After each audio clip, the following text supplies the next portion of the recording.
Welcome to Things You Don't Know. Over the course of the podcast Dr. Danina and I have worked on, we have continually discovered that the most ordinary objects have an extraordinary purpose and very interesting histories.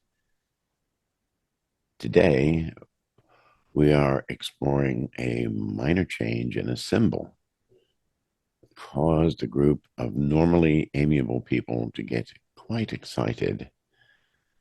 I'm talking about the changes made to the Canadian flag. Thank you, Dr. Weaver.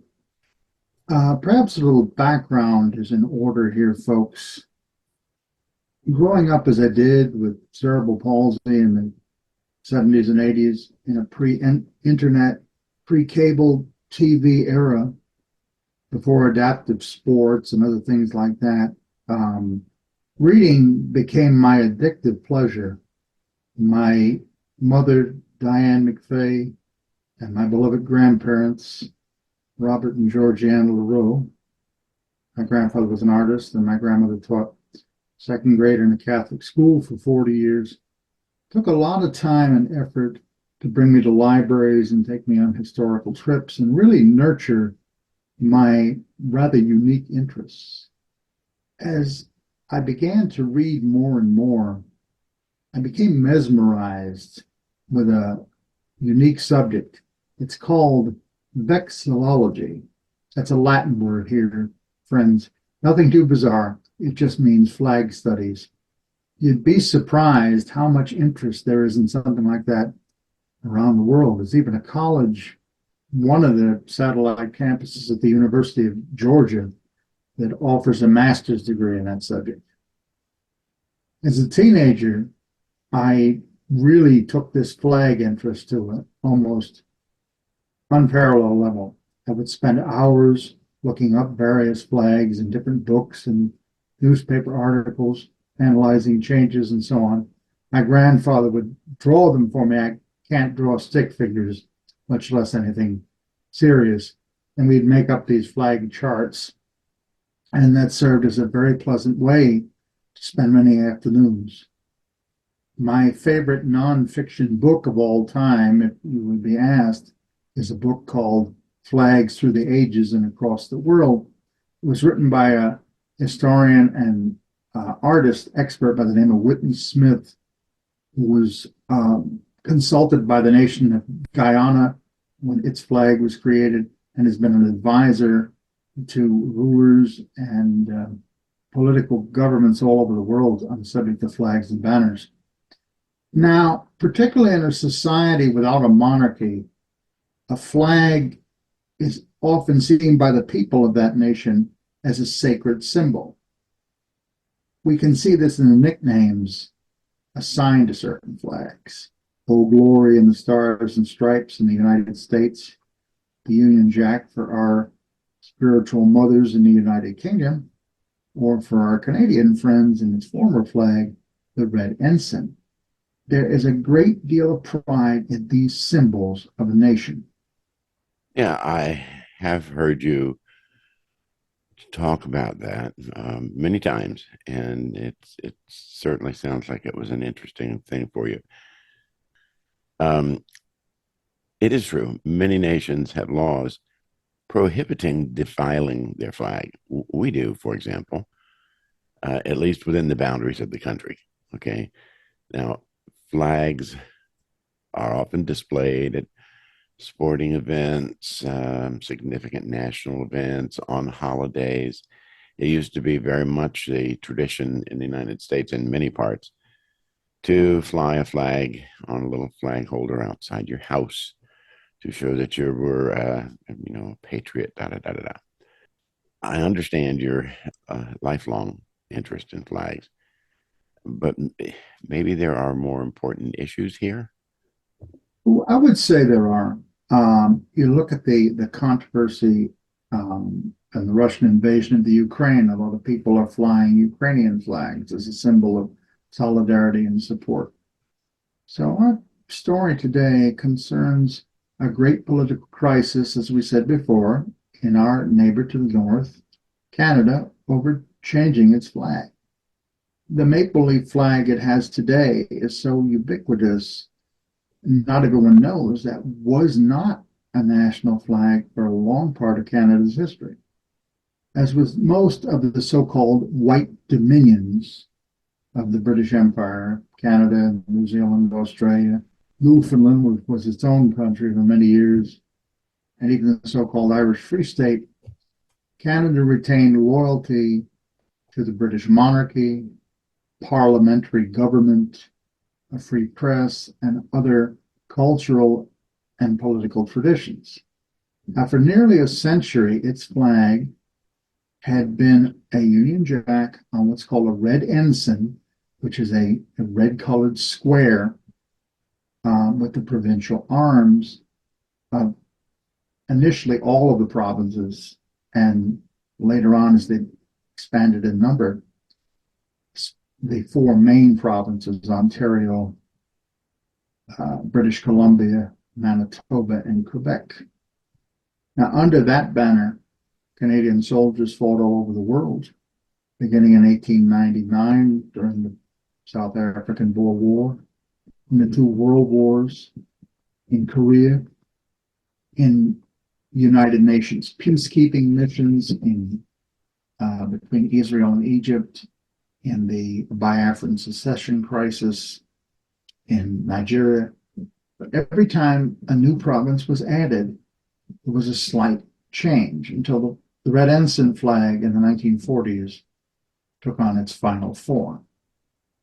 You mentioned something that I imagine many of our listeners won't really know. You said for nearly a century, the Canadian flag had been a Union Jack, which we know is a British flag, on a red ensign with the provincial arms. What are the provincial arms? And could you just say a little bit more about what that actually means, and pretend that the rest of us haven't been studying flags for a long time? I'll do my best. Provincial arms are very similar to what in the United States we call a state flag. They are smaller flags representing the province and symbols of local areas. And the four founding provinces, New Brunswick, Ontario, Quebec, and British Columbia, um, are seen as very similar to the original 13 British colonies that formed the United States as linchpins of national identity. So their arms were given pride of place on these flags. As the British Empire declined after World War II and throughout the 50s, it was seen by some as old fashioned, as a representative, outmoded way of thinking, and possibly even discriminatory to French speaking citizens of the great nation of Canada. So you're saying that the flag had other flags on the flag. It sounds like very confusing, a mishmash of things, like all these joined all over a flag. So it had a Union Jack, had a red background. It had all these other flags on it. Is that what you're saying? Yes, the provincial ones were extremely small, but the main symbol is the Union Jack in the canton of the flag where stars are in our flag and this dark red background. Okay. They wanted to change the flag. I wonder if that's it. I mean, they didn't add any states or territories, right? So why was there such a drive to do it? I'm sure there were many people in Canada who didn't want to change the flag. The flag had a lot of history and tradition attached to it. Was there some defining division among political lines or something? Well, it was more of a cultural thing because, as I said, it was a prime symbol of the British Empire. And by the 1960s, the empire was over. The French population, which mostly lived in Quebec, had a real strong desire for a less British symbol. The saying in Canada is that two nations, the French speaking and English speaking peoples, came together to create the country. So the Catholic French speakers felt that the English Anglican elite looked down on them. This is a very funny but um, strange expression. The term was Pepsi drinking white slaves, because even soft drinks have a political meaning in some of this stuff. Coca-Cola was seen as a more sophisticated drink. Pepsi had become very popular in French-speaking areas. So to say someone was a Pepsi drinker in a weird way said they had less social cash. It's really foolish what people can assign meaning to. Also, the Red Ensign by some was seen as very similar to the flags in New Zealand and Australia, who, even though they are blue, have this Union Jack and provincial arms on them, as well as different colored stars. It was seen as a remnant of the colonial past. Now, Lester Pearson, who was prime minister in the mid 60s and a Nobel Peace Prize winner, he won the Peace Prize for creating United Nations peacekeeping forces and various wars in the developing world. He made redesigning this flag his national cause and raison d'etre. He was English speaking himself, but he felt it was a gesture of unity. He felt that the country needed a flag every Canadian could identify with. But his original idea was different from the maple leaf flag we know today, although it had maple leaves in it. His flag would have been light blue with three red maple leaves in the middle. The joke was that particular flag I did was designed by a friend of his, was called Pearson's Pennant, because it looked like the sort of athletic pennant a football team might have. And his Liberal Party and the social justice minded New Democratic Party support this. The opposition party, Conservative Party, really saw this as a betrayal of British heritage and culture and tradition. It would now be called canceling something. And the former prime minister, a lawyer from Saskatchewan named John Diefenbacher, he made opposition to this change his national cause. He wanted a referendum among voters, as happened in Australia and New Zealand a few years ago. But Pearson wouldn't allow that. He just passed the bill through the House of Commons and the upper house of the Canadian Parliament, the appointed Senate, adopting this new maple leaf symbol with two red bars on a white background. Okay. Two things are brought to my mind concerning this. First, why was a referendum of citizens not accorded for such a significant change? And secondly, do you see any parallels or differences to the changes in the American flag, which there have been over the years, but mainly because, when we added a state, we added a star. I get that. But I'm wondering, are there similarities or differences? How does that compare? I think there are similarities because Pearson overruled four opposition political parties to refuse to have a referendum. Canada has six main political parties, unlike our two. He said ostensibly he wanted to avoid the expense, but some historians, and I tend to agree with this, think he may have both been asserting his authority and been concerned about irregularities, since at that time, Canadian voting was done by filling out paper ballots. And we know from Florida and our own country in 2000 that paper ballots can lead to difficulty.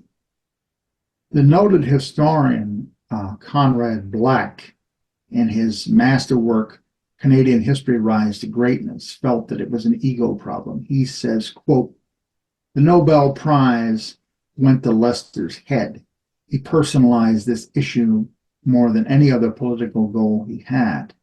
And there's also a contrast between the two leaders, their background and their differences as both politicians and human beings. Diefenbacher came from the West in Saskatchewan. He was the son of a history teacher. He literally had to hawk his watch in order to go to law school. And surprisingly, for a conservative leader, he entered politics later on in life with one goal: to give the vote to First Nations people. Some of them had it, but people on the reserves had not been allowed to vote.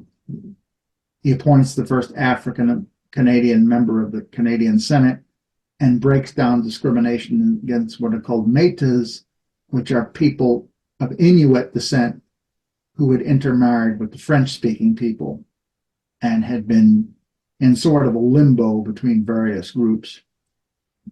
Now, Buster Pearson, on the other hand, won an Oxford scholarship, was decorated in the First World War, served as an aide to two prime ministers and a Canadian governor general. That's their formal head of state, since the monarch is usually not present in Canada.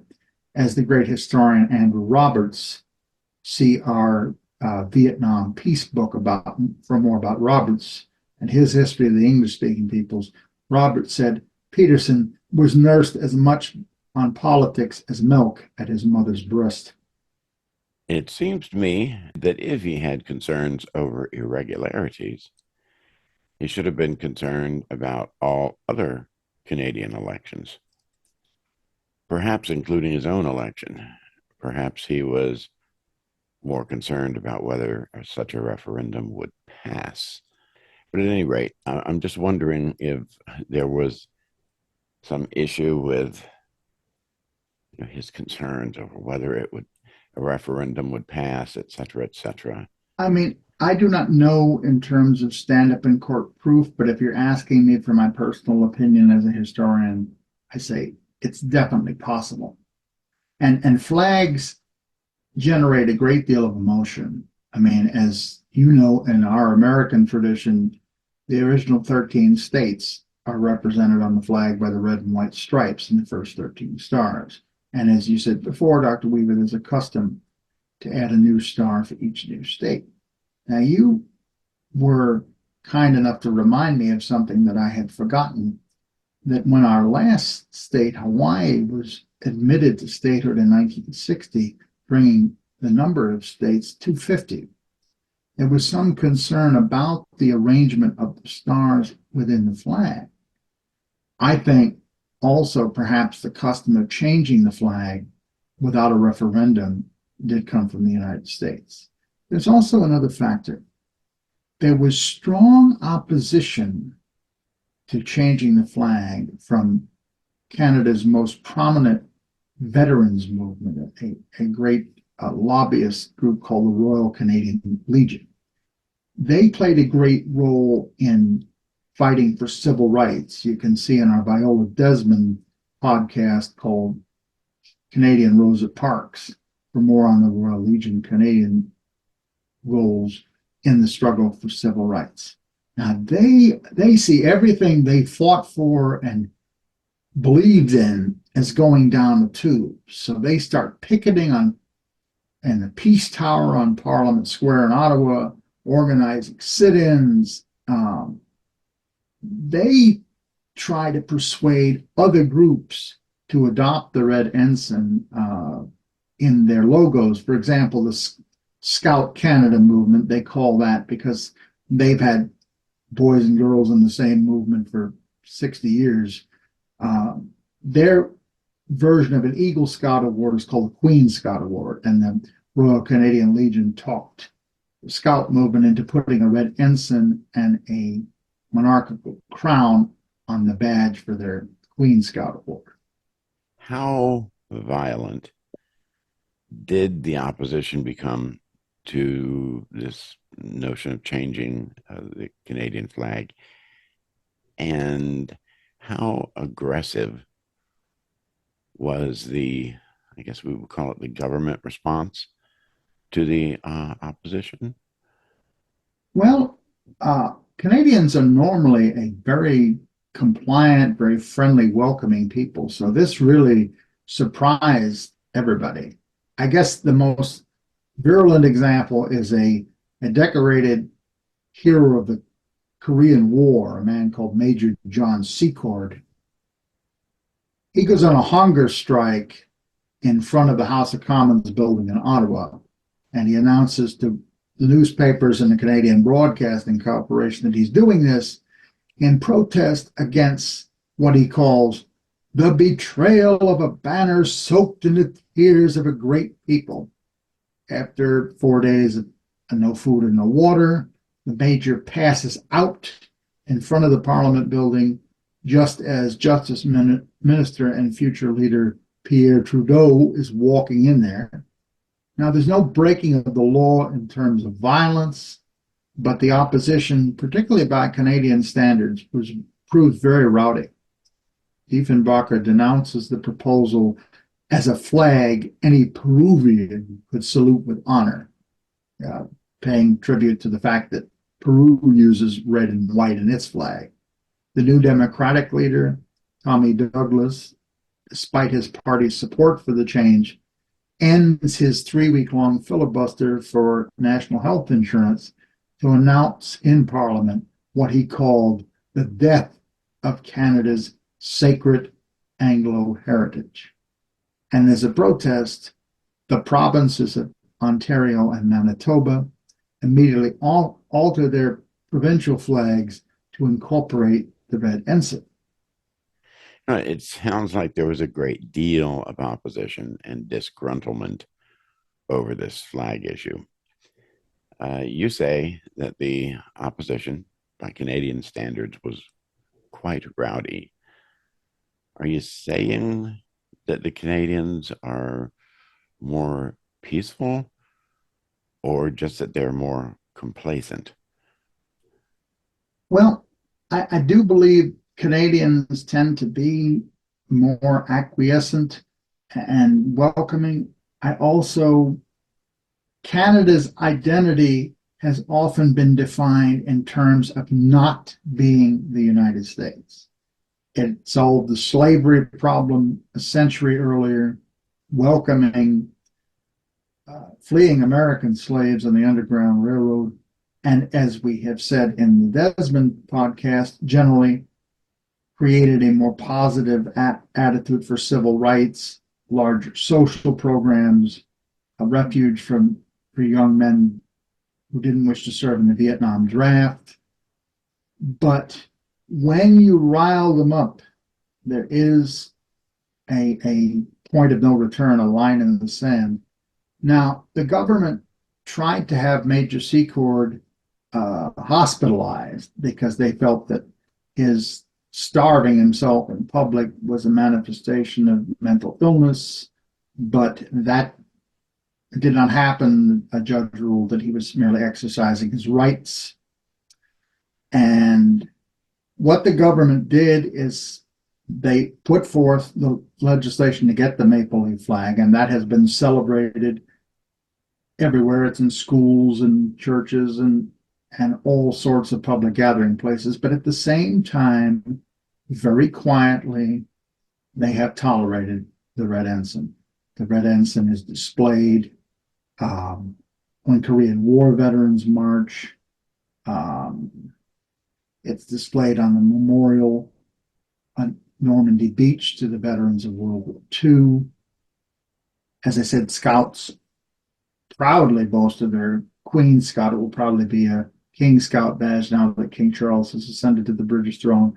That's got a very prominent crown and a red ensign on the front of it. And there was even a red ensign flag that was thought to be a U.S. flag because of the angle on the blue-colored former Canadian $2 bill. I say former because it's still legal tender, but there are coins that have come out for $2 in the last 20 years. And when I visited Ottawa in 1994 to meet with Mr. Ian Mitchell, the head of the Canadian Scout program, he proudly showed off his awards that prominently featured the ensign flag, although there is a a beautiful maple leaf flag on the front door of Scout headquarters. And when Scouts march on Dominion Day on July 1st, Canada Day, it's called now, they carry both flags. So I think society has reached a viable compromise, respecting the new while not purging the old. We do appreciate you listening today, and we hope that you'll join us again real soon. Uh, while you're thinking about it, give us a like and subscribe, leave a comment. We'd appreciate it greatly. Thanks. Bye for now. So long, my friends.